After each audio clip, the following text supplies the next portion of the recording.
¿Puede un solo acto desafiar siglos de sometimiento y cambiar el destino de un continente? Año 2025. Asamblea General de la Organización de las Naciones Unidas, en la ciudad de Nueva York. La escena parecía una rutina agotadora. Discursos memorizados, aplausos fríos, acuerdos sellados en despachos distantes, y una coreografía diplomática que se repetía cada año como un ritual inalterable. Sin embargo, en el centro de esa sala cargada de historia, un documento de 12 páginas dictaba un solo mandato: una disculpa formal a África. No era una súplica, sino una instrucción, un libreto cuidadosamente redactado para mantener la sumisión africana, un recordatorio de quién controlaba las palabras y quién estaba destinado a obedecerlas.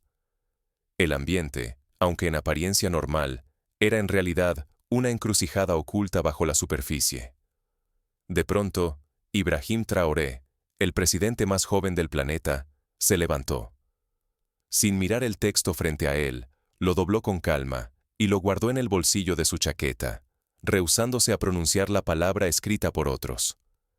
Era un gesto pequeño, pero en ese contexto, fue un trueno en medio del silencio impuesto. El aire se volvió eléctrico. Las cámaras enfocaron su rostro, buscando la mínima señal de duda. Voces susurraron en distintos idiomas. Traoré, sin papeles ni discurso, lanzó una pregunta que desgarró el silencio. ¿Quién escribe la historia? ¿El que sostiene el documento o el que se atreve a romperlo? La pregunta cruzó océanos y fronteras artificiales. En Ouagadougou, Bamako, Lagos y Johannesburgo, millones de africanos sintieron el peso y el significado de ese instante. El momento se viralizó en tiempo récord. Debates encendidos, celebraciones en plazas y redes sociales, incluso miedo en los pasillos del poder. ¿Era una provocación peligrosa o el nacimiento de una dignidad africana real, tangible? El riesgo era descomunal. Si África aceptaba el libreto, renunciaba a su destino, perpetuando un ciclo de dependencia que lleva más de 2 siglos. Si lo desafiaba, se exponía a sanciones, aislamiento y represalias de los grandes poderes mundiales. Pero Traoré eligió el desafío, el camino más incierto y valiente. Un solo gesto sacudió la comodidad del orden mundial. Pero, ¿cómo se llegó a ese punto? ¿Qué historias ocultas, qué alianzas secretas y qué traiciones prepararon el terreno para semejante desafío diplomático? Para entender la magnitud de ese momento, hay que retroceder y descubrir los hilos invisibles que tejieron la rebelión. El camino a Nueva York comenzó mucho antes, en las tierras africanas y en los despachos extranjeros. Como en un tablero de ajedrez, cada movimiento había sido anticipado, pero no todos los jugadores sabían cuál sería la próxima jugada. Antes de que las cámaras captaran la rebeldía, las verdaderas batallas se libraban lejos de los focos. En las semanas previas a la asamblea, el teléfono del Palacio Presidencial de Ouagadougou no dejaba de sonar. Llamadas desde París, Washington y Tel Aviv se sucedían, cargadas de advertencias disfrazadas de promesas. Ayuda condicionada, amenazas de sanción, contratos envueltos en ultimátums. Cada conversación era un recordatorio de que, en pleno siglo XXI, el poder sigue operando en las sombras, lejos del escrutinio público y del ojo vigilante de las cámaras. Al caer la noche sobre la capital de Burkina Faso, tampoco cesaban las reuniones. Emisarios extranjeros llegaban pasada la medianoche, con carpetas llenas de contratos, concesiones mineras y propuestas de inversión china. Todo se negociaba en la penumbra, lejos de la transparencia prometida. Occidente ofrecía dinero y desarrollo, pero a cambio, exigía sumisión y silencio. El guión era viejo: ceder autonomía a cambio de promesas que casi nunca se cumplen. Basta recordar el Acuerdo de Lomé, firmado en 1975 entre la entonces Comunidad Económica Europea y los países ACP, África, Caribe y Pacífico, que prometía desarrollo y terminó profundizando la dependencia comercial y financiera. Por ejemplo, en 1987, Thomas Sankara, líder revolucionario de Burkina Faso, denunció en la cumbre de la Organización de la Unidad Africana cómo las deudas externas, eran un mecanismo de control neocolonial. Sankara afirmó: la deuda no puede pagarse porque si no pagamos, nuestros acreedores no morirán. Pero si pagamos, nosotros sí moriremos. Décadas después, el ciclo de la deuda y la dependencia seguía vigente, y el gesto de Traoré evocaba ese legado de resistencia. Mientras tanto, desde Londres y Nueva York, los medios ya preparaban la narrativa. África lista para rendirse. El joven presidente busca conciliación. Pero en la Plaza de la Revolución, en el corazón de Ouagadougou, la historia era otra. Más de 50.000 personas llenaban el centro, ondeando banderas y exigiendo dignidad bajo el sol abrasador. No eran solo burkineses. Había malienses, nigerianos, senegaleses y representantes de la diáspora africana. Era la voz de una generación dispuesta a desafiar el orden impuesto y a reclamar el derecho a decidir su destino. El dilema era antiguo.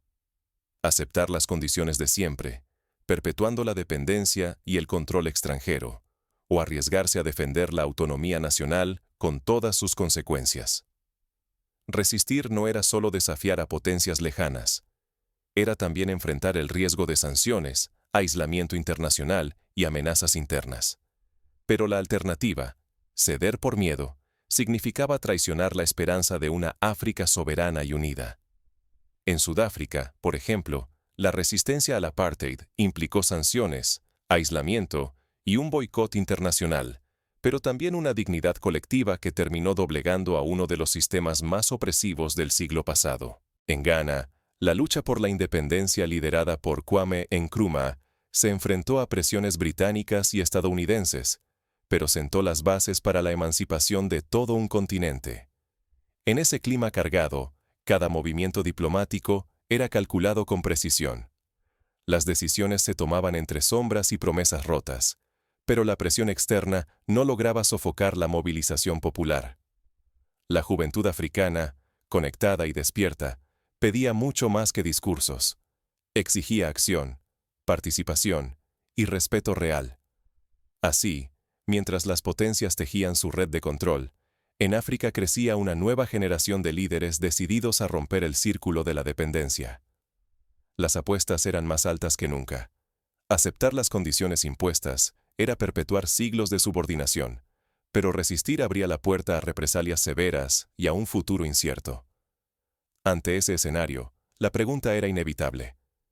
¿Cuánto vale la dignidad de un pueblo? ¿Quién está dispuesto a defenderla, incluso si el precio es alto? La tensión se acumuló hasta el día decisivo en Nueva York.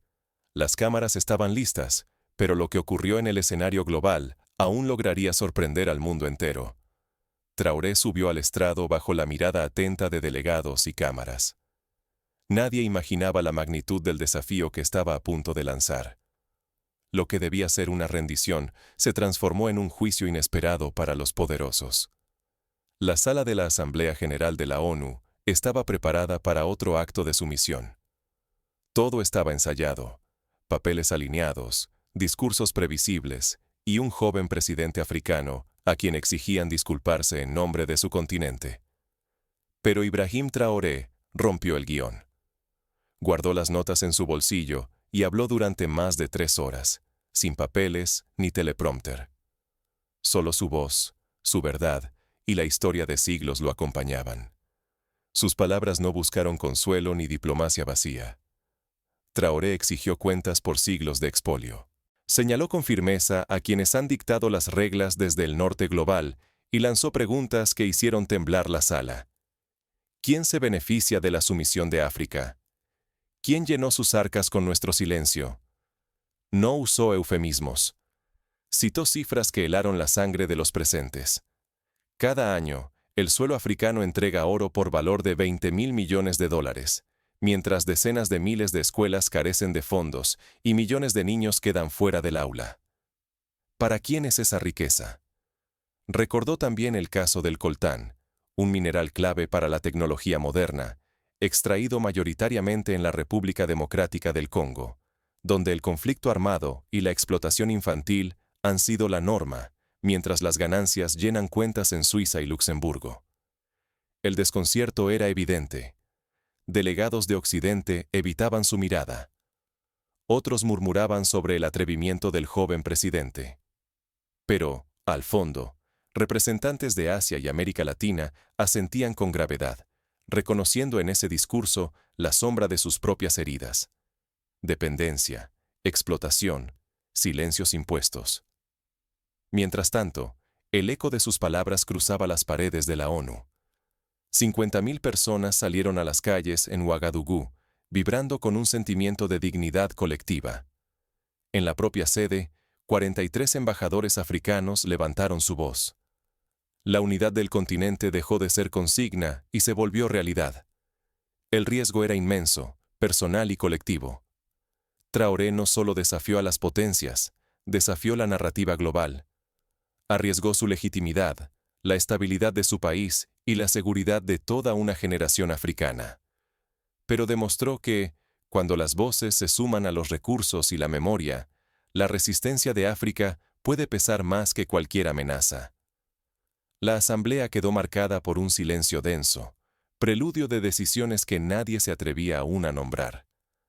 Pero en los pasillos, el pulso de una nueva era ya comenzaba a sentirse. Los diplomáticos más veteranos recordaron aquel discurso de Nelson Mandela en 1994, cuando Sudáfrica recuperó su lugar en la comunidad internacional tras décadas de exclusión. Pero lo de Traoré era distinto.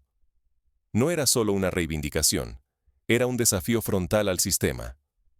Un solo discurso bastó para romper el equilibrio global. Sin embargo, la verdadera batalla apenas había comenzado. Mientras el eco de las palabras de Ibrahim Traoré aún flotaba en la asamblea, una reacción en cadena sacudió a 43 países africanos. En tan solo 48 horas, 12 naciones firmaron una declaración conjunta. La soberanía africana no es negociable. Por primera vez en décadas, la unidad dejó de ser un sueño para convertirse en acto político, respaldado por millones de ciudadanos determinados a no retroceder. La respuesta occidental fue inmediata. Estados Unidos, Francia y Gran Bretaña decretaron la congelación total de ayudas y nuevas sanciones económicas. Los medios europeos y norteamericanos lanzaron una ofensiva mediática, tildando el movimiento de imprudente y peligroso, alertando sobre un supuesto riesgo para la estabilidad mundial. Pero en las calles de Dakar, Nairobi y Bamako, la narrativa era otra. La población africana respondió con una fuerza inesperada. En Lagos, los mercados boicotearon productos importados de Europa.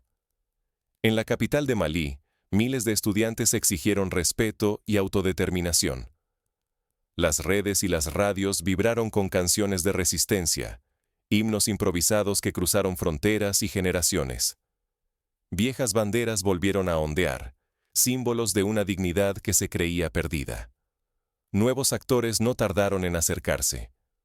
Rusia, China e Irán ofrecieron cooperación sin condiciones, prometiendo invertir en infraestructuras, defensa y tecnología. Su mensaje era directo: apoyar la autodeterminación africana y abrir la puerta a una alianza estratégica, lista para reescribir los mapas del poder global.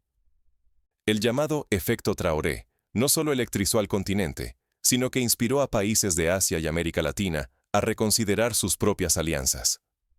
De repente, la posibilidad de un bloque africano fuerte y coordinado dejó de ser utopía. Podía negociar en igualdad de condiciones y proteger recursos valorados en más de $2 billones. Este fenómeno recuerda a la Conferencia de Bandung en 1955, cuando 29 países de África y Asia se reunieron para forjar una alianza del tercer mundo, independiente de los bloques hegemónicos. Aunque aquel movimiento fue erosionado por divisiones internas y presiones externas, hoy la lección es clara. Solo la unidad puede transformar la posición de África en el mundo. El futuro, sin embargo, seguía en disputa. 3 caminos asomaban en el horizonte. El primero, una resistencia sostenida, capaz de conquistar autonomía real a pesar de los sacrificios inmediatos. El segundo, una ola de renegociaciones, donde África pudiera transformar su modelo económico y fortalecer su desarrollo interno. El tercero, Una escalada de represalias, con intentos de restaurar el control externo mediante divisiones internas y nuevas formas de presión. África se hallaba en la encrucijada. Podía, por fin, consolidar un nuevo poder geopolítico o repetir el ciclo de dependencia y fragmentación. En juego estaban la dignidad colectiva, el control sobre sus recursos y la manera en que se escribiría la próxima página de la historia mundial. Pero bajo la superficie, las alianzas y traiciones comenzaban a gestarse en la sombra. El desenlace aún estaba lejos de escribirse. Cuando la dignidad se vuelve contagiosa, la resistencia deja de ser un acto aislado y se transforma en estrategia colectiva. Así nació una nueva aritmética de emancipación africana, tejida sobre 4 pilares que hoy resuenan mucho más allá del continente. El primer paso: resistir la coacción. Ante presiones disfrazadas de ayuda, amenazas de sanciones y promesas huecas, la respuesta dejó de ser la sumisión. Millones de personas, detrás de cada líder valiente, se negaron a aceptar órdenes dictadas desde despachos extranjeros. Nigeria, tras la guerra civil de Biafra, resistió las presiones de reconstrucción condicionada, apostando por la autosuficiencia agrícola y energética, con resultados dispares, pero evidenciando la determinación de ser dueños de su destino. Segundo, diversificar alianzas. Durante décadas, un puñado de potencias escribió el guión. Ahora, Burkina Faso y sus aliados exploran acuerdos con Asia, América Latina y actores del sur global. Ya no hay un solo camino, sino rutas múltiples nacidas de intereses propios. Por ejemplo, Etiopía ha fortalecido sus vínculos con Turquía e India, desarrollando su infraestructura ferroviaria y energética sin depender exclusivamente de Occidente. Tercero, integración regional. Los líderes africanos comprendieron que la fragmentación solo beneficia a quienes desean explotar recursos y dividir pueblos. Por eso, avanzar hacia bloques económicos, culturales y de defensa se convirtió en prioridad. Cuando la unidad reemplaza la competencia interna, la voz de África retumba con más fuerza. La creación del Área de Libre Comercio Continental Africana es un paso histórico, pues busca eliminar barreras y fortalecer el comercio intraafricano, recordando la experiencia de la Unión Europea tras la Segunda Guerra Mundial. La integración económica como base de la paz y la prosperidad. El cuarto pilar: exportar la narrativa. Cambiar la realidad interna no basta. El mensaje debe cruzar fronteras. De Dakar a Ciudad de México, movimientos sociales y políticos se inspiran en la dignidad africana que desafía siglos de subordinación. La diáspora africana en Brasil, por ejemplo, organizó foros y eventos culturales en solidaridad con la nueva ola de emancipación, exigiendo también el reconocimiento de sus propias luchas. En el centro de esta transformación, un símbolo recorre generaciones, un fragmento de la bandera original de Burkina Faso que pasa de mano en mano. Recuerda que la soberanía no es un regalo, sino una conquista que exige vigilancia constante. Es como la antorcha olímpica de la dignidad. Nunca debe apagarse, ni ser monopolio de una sola generación. La lección es contundente. La unidad y la capacidad de contar la propia historia son armas tan poderosas como cualquier recurso mineral. Ante un mundo acostumbrado a ver a África dividida y dependiente, la nueva estrategia reside en la construcción colectiva de dignidad y autonomía. La experiencia de la India poscolonial, que apostó por la autosuficiencia en ciencia y tecnología, muestra que la narrativa y la acción van de la mano. Y este ejemplo ya no es solo africano. En América Latina y otras regiones del sur global, comienza a germinar la misma pregunta. ¿Por qué aceptar tutelas impuestas si es posible reescribir el guión de la historia? En Bolivia, la nacionalización de los hidrocarburos en 2006 marcó un punto de inflexión, al igual que la resistencia indígena en Ecuador o la ola de gobiernos progresistas en el Cono Sur. Pero el riesgo es real. Aplicar estas lecciones puede significar el inicio de una emancipación genuina, con todo lo que implica desafiar intereses globales. Ignorarlas, en cambio, perpetuará la dependencia y la pérdida de un futuro común. La historia de Haití tras su independencia, asfixiada por sanciones económicas y aislamiento, Es una advertencia sobre el costo de la libertad en un mundo hostil. En Nueva York, la voz de Traoré encendió esa mecha. A partir de ese instante, el tablero global ya no pudo ignorar el nuevo pulso africano. La historia no se detiene a preguntar. ¿La miramos pasar o la escribimos con nuestras manos? Lo vivido en la Asamblea General no fue un simple quiebre del protocolo. Fue un llamado a mirar quién controla el relato, a cuestionar quién pone las palabras en boca de los pueblos. Ibrahim Traoré no necesitó frases cuidadosamente preparadas. Fue suficiente un solo gesto para prender una chispa que cruzó fronteras y despertó conciencias. La dignidad dejó de ser un eslogan y se volvió un horizonte compartido. Ahora la pregunta no es qué hizo un presidente, sino qué haremos todos ante la presión de quienes desean decidir nuestro destino con su propia tinta. Podríamos ser testigos mudos, viendo cómo se repiten viejos errores, o podríamos arriesgarnos a reescribir el guión. El equilibrio global jamás ha estado grabado en piedra. La fuerza de millones de voces, la riqueza de tierras ancestrales valoradas en más de $2 billones y la voluntad de autodeterminarse pueden inclinar la balanza. Pero también está el miedo. Ese temor de que la indiferencia permita que continúe el ciclo de dependencia y silencio. Cada gesto cuenta. Una sola acción, pequeña o inconmensurable, puede inspirar a millones o perderse bajo la costumbre. En 1955, Rosa Parks desafió la segregación racial en Estados Unidos al negarse a ceder su asiento. Su acto individual desencadenó el movimiento de derechos civiles. Así, cada pequeña acción en África puede desencadenar un cambio histórico. El riesgo es real y urgente. O nos atrevemos a ser protagonistas, o dejamos que otros escriban por nosotros. Reflexionemos. ¿Qué significa dignidad cuando el mundo mira y el futuro depende de lo que decidamos hoy? No basta admirar el coraje ajeno. La responsabilidad recae en cada uno de nosotros. Como decía Sankara, la patria o la muerte, venceremos. Hoy, la pregunta permanece. ¿Seremos escritores o simples lectores de nuestra propia historia?